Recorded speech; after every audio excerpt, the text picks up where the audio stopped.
Here we are, this is my entry into the D-Day group build. Originally I was just going to do a Hawker Typhoon 172 Airfix model, and then I saw for the D-Day celebrations Airfix released this this box set, which includes the Hawker Typhoon that I was going to do, a couple of vehicles, a small BSA motorbike, and some figures there as well. As well as that, you might be able to see there, also it comes with a small diorama.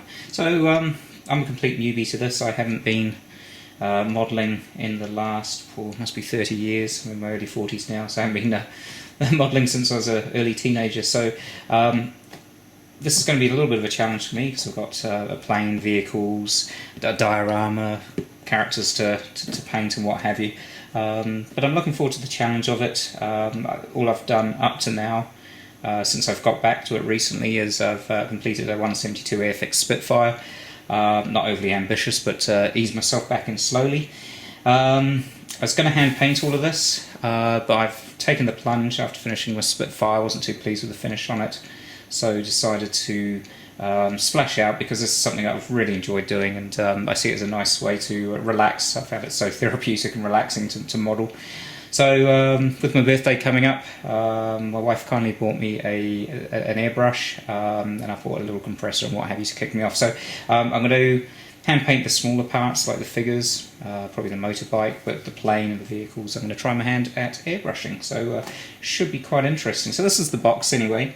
Like I say, I'm pretty sure it's a limited edition one. I've never seen it before, and it's got the D-Day logo up here and what have you. 172, like I mentioned. This kit here has got Humbrol paints, but I've already got my Vallejo paints and my extra acrylics I'm going to be using on this one.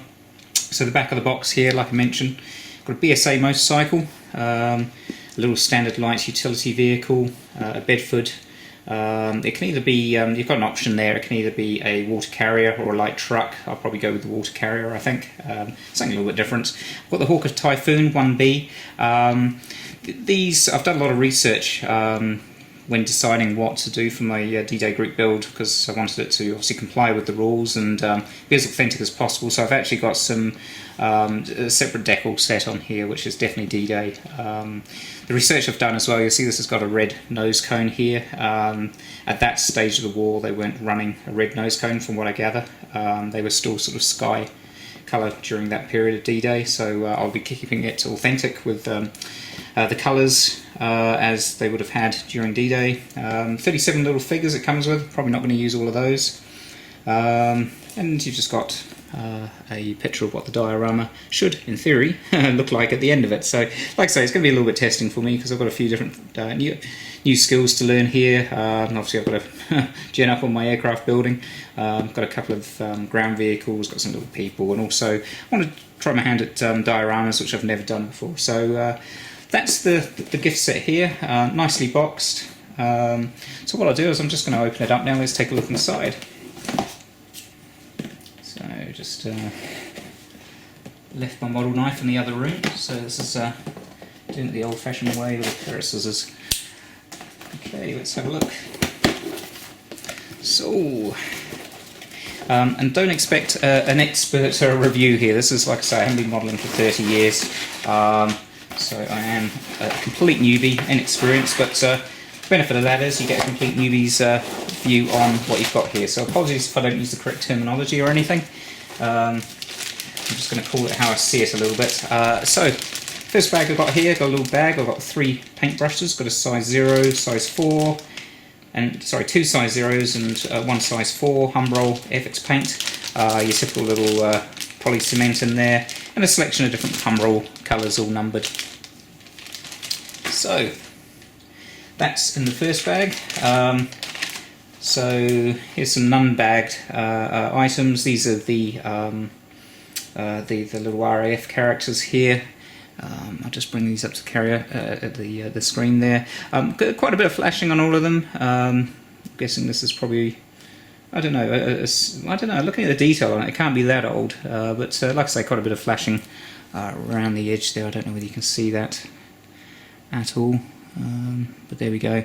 Not too bad, quite a bit of detail on the figures, some really good stances and poses. Got a chap there who no doubt will be carrying a missile on his shoulder. Got a guy with sort of like a couple of paddles in his hands for obviously directing the planes in. A lady in RAF uniform, guy with a camera. Got a chap with a bomb here, and a couple of pilots obviously running to the plane. So a pretty good action figure there. Yeah, got a guy here pulling a cart, guy on a bike, someone looking like they're loading a machine gun, standing on an ammo box, so that could be quite a good one to use. And we've got a stationary pilot figure there as well. So, nothing fancy here at all. I'll see how these look. They come with a base, so I'm going to have to chop the base off these, I'd imagine, when I attach them to the diorama. And speaking of the diorama, let's take a look at that. So, nothing fancy here, just a bit of moulded plastic. Obviously looks much more impressive on the back of the box, but that's going to be my job to try and make it look good. Got a little path at the back here, no doubt we'll put a vehicle on there.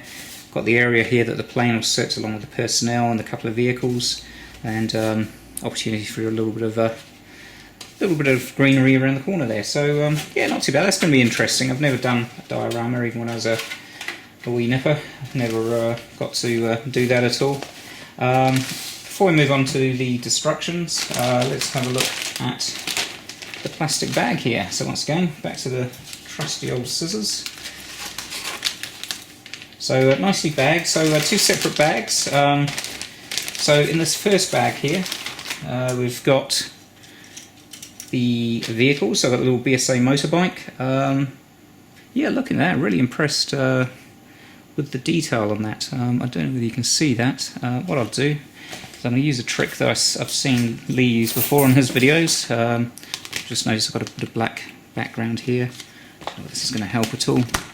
You see, ooh, there we go. That's don't know whether you can see that at all, but got really good detail on the motorbike there. Doesn't help with all the extra colours on that magazine I was holding up there. But yeah, no real flashing on here at all, actually. Very nice and clean, good detail. This is the one of the trucks. Yeah, it looks really good, actually. This is the water tank. Obviously, like I mentioned, you can either have it as a water tank or a light vehicle. I'll go with the water tank option. So that's in there. On the second sprue here, we've got the second vehicle. It's actually look quite detailed. Things like we've got the obviously the wheels, the chassis, but you've got the mudguards. They're a separate item here. You've got the seats, even got the engine and the prop shaft. So really good detail there, actually. For a newbie like me, I should hopefully be able to get it looking semi-decent. So that's one more thing in the bag here. Here we go. So another bag inside that bag. It's good. It's still kept separate. So we've got the transparent plastic items, obviously for the windscreen, side windows on the vehicle. So that's nicely separately bagged. No indication of scratching or anything like that on there. You've got the typical injection marks on there, but nothing that's going to be visible on the outside anyway. So that looks rather good. Now on to this last bag, which no doubt is the Hawker Typhoon. Now, like I said, originally I was going to do the Hawker Typhoon, the Airfix, the 172, on its own. I did go out and buy the kit for that, so I've actually ended up with two of them, which is kind of nice, because I'm going to make a start on the first one, the one that I bought, just to do it as a test drive a little bit and to try and hone my skills a little bit. Now, this version of the Hawker Typhoon for Airfix here, the 172, apparently is a new... basically it's had a new casting, or I think that's what it's called. I don't think it is quite what it's called, but basically it's been remachined recently and what have you, and that's clear here, because nice clean lines on there, not too deep, but enough detailed there. On the back of the Hawker Typhoon, those that know about the Typhoon, you've got little details there, such as the fish plates that they put in there. It was one of the weaknesses with the Typhoon. Was on this back, and they did have a couple of instances where the back of the Typhoon, it did actually, that's where it sort of gave way, and they had a couple of fatalities with that, which is obviously in wartime, or even not during wartime, is far from ideal. So they put fish plates in there to try and reinforce it. One of the things that attracted me to Hawker Typhoon originally was I live in East Kent here, and we've got an airport called Manston. We're pretty much in the eastern point of the UK here. So Manston Airport was used quite a bit during the Second World War. Predominantly it was used as a bit of a stepping stone for the fighters and bombers that went, the RAF fighters and bombers that went over to Europe, that got damaged and basically had to struggle back home. Basically, this is first British soil, so it was extended and widened and what have you, so for these planes to sort of come back in, limp back in and crash land if they had to. But obviously they flew out of there as well. There were Spitfires early on in the piece, and also during D-Day apparently there were some Typhoons fly out of Manston as well, Manston Airport, so that's what attracted me to it. The decals that I've got for the squadron that I'll be doing, I couldn't find any for Manston unfortunately, but what I'm doing is for a squadron that was based down in the south of England, down in Hampshire there, and I've got some great information there. I've even got a photo of the pilot that flew that particular plane. A little bit of an ill-fated plane. I mean, although it survived D-Day and the pilot survived, from my research found out, I have got a photo of it, it did crash land a month or so later, but back on the UK soil, so it did make it back okay. So I add a little bit of interest and background to the Hawker Typhoon I'll be doing, but I'll add that to my my thread here. So this is the excuse me, like you see, this is a 4-propeller version of the Hawker Typhoon. It was one of the first models to come out with the 4 propellers, up until, I think it was about, I don't know, early on in that year, 1942, basically the Typhoon had 3 propellers, but it had a number of improvements made. Like I say, they fixed the tail, did a few bits and pieces there to try and strengthen it. That was done actually before then, but there was a few enhancements throughout the war on the Typhoon. One of them being is they went across to a 4-blade propeller, and this was one of the first planes, funnily enough, the one that I'm going to be putting the decals on, one of the first ones off the production line with the 4-blade propeller, which is just as well, because I'd have difficulty finding a 3-blade propeller otherwise model. There are some out there, but they're non-Airfix, and I don't know how good they are. But anyway, so on with the show. The second sprue here, we've got the pilot here. Yeah, good, a little bit of flashing around the outside, but once again, great detail. And the other nice thing with this model, for a 172 as well, like I say, it's a new release, or re-release, this one, where they've retooled it.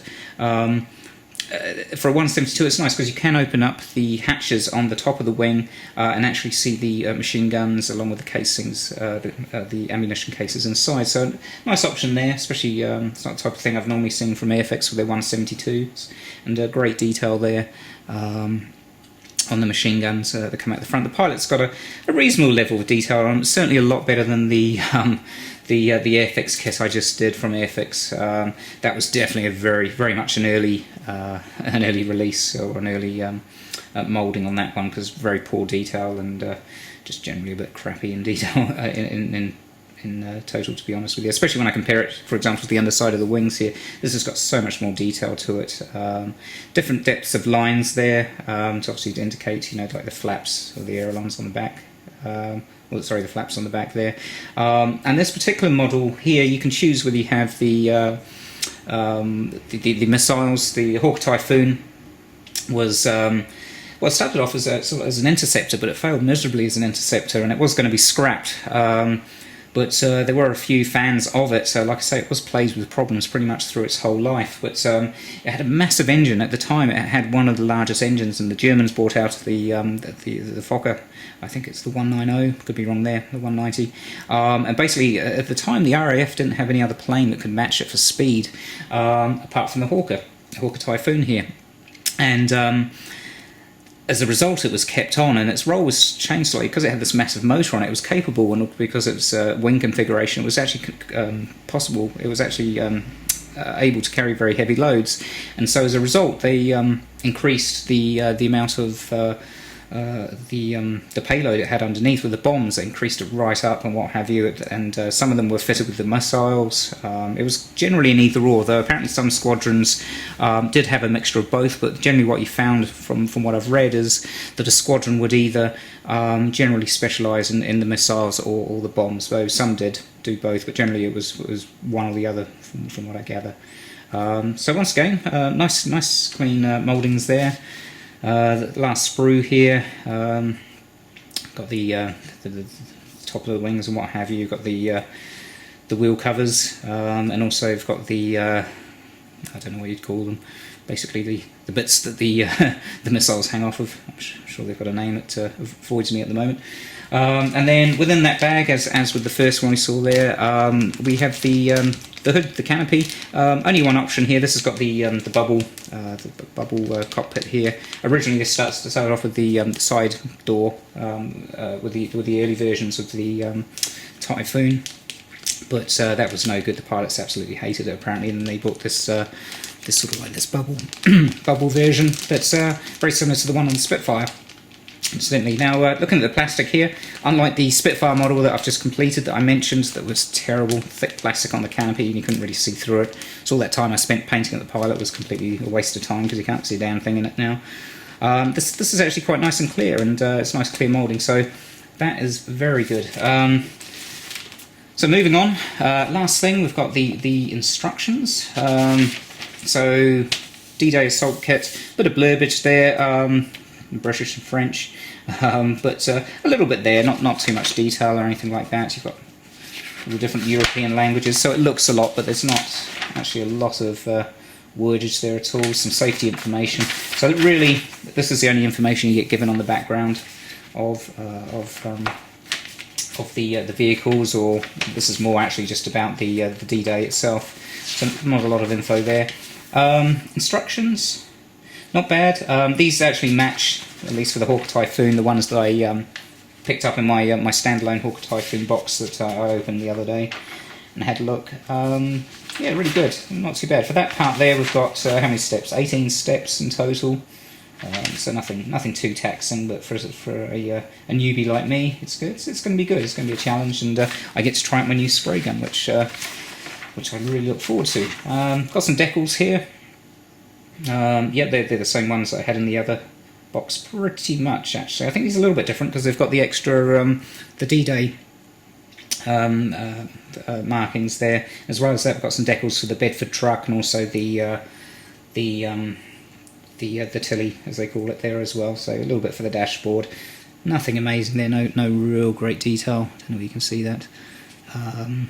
As far as I know, I'm not too sure whether there's some aftermarket photo etchers or similar for the Hawker Typhoon. I wouldn't expect it for the vehicles at all because they're a bit obscure. But the Hawker Typhoon, I haven't seen anything. There was a few aftermarket items, but I think it's for the old version of the Hawker that Airfix did. So haven't been quite brave enough to order anything because I suspect it probably wouldn't fit, maybe. But I might give it a try.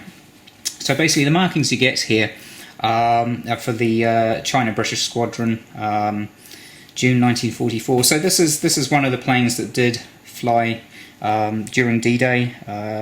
Actually, funnily enough, this China-British Squadron is actually the markings I've got in that third-party decal pack that I bought.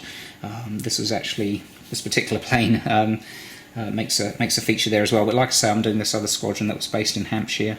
I found a lot more information on it and what have you, so I went with that. So they're the markings there. You've got the standard Humbrol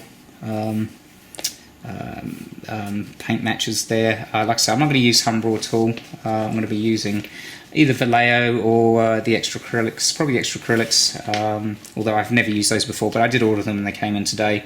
But I'll give them a try. Apparently they're quite good to spray brush if you can get the ratios correctly, and also better colour match as well. Apparently they're quite accurate. So a lot of firsts for me during this build. Many of you out there, probably see this as quite a simple one, but for someone just starting out like myself, it's going to be challenging. There's lots of new skills I've got to learn, and no doubt I'll make a few mistakes and cock-ups during the way, but that's going to be part of the fun. So next instruction set here, you've got the standard Tilly and BSA M20 motorcycle. Nice straightforward stuff there. Really nice clear instructions, typical sort of Airfix sort of stuff. Indications as to how and what things should be painted. Great opportunity there, Max Stratz, to do a little bit of weathering, get a little bit of sand or something. On the diorama there's obviously a dusty, sandy dirt track there. I might try doing a little bit of weathering on the tyres, so I'll try my hand at that. Got the Bedford, the water carrier, or the, depends what version you use. of it, but like I mentioned before, I'm going to be using the water carrier. And there we go. No, so here we go. Here's some colour markings on the back, just standard stuff, so nothing nothing outrageous there, but it's going to be good. It's going to be a challenge. And then the diorama on the back, we've got an indication of the here's the figurines, what they should be painted with. Chances are I don't have those colours in. Yes, I do. Dark earth, dark green, matte khaki, flesh, light grey. Yep, matte RAF blue I don't have, so I'm going to have to order that in. But yeah, it's going to be fun. I'm going to, with the diorama there, no doubt I'll give that a go. I'm going to try and get to do a little bit more than just paint it. Try and get a little bit of foliage happening on there, and like I say, a bit of a dusty track. So good opportunity to use some sort of some mud or dirt, or some general weathering type bits and pieces. So anyway, that's my that's going to be my entry into the group build, the D-Day group build. I'm going to kick it off very, very shortly. Got 3 months to September, but trust me, this is going to take me a while, I'm guessing, as I learn and go along the journey of getting my skills in again for modelling. But I will be posting regular pictures, so keep checking back, and I hope you enjoyed this video. It's first for me doing the video as well, so it's going to be good fun. So I look forward to seeing everyone else's group builds. Great community here on the ISM, really, really good, and I always enjoy seeing everyone else's stuff, very inspiring. And like I say, I'm starting off sort of quite basic with this, being a little bit ambitious for me, because like I say, I've got a few different things I've got to try my hand to here: vehicles, planes, diorama, figures, etc. But I look forward to the challenge, and hopefully at the end of this I'll have some new skills and can move on to perhaps a larger model or similar. But thanks very much for watching the video, and all the best to everyone else who's entering the D-Day group build. Thanks so much.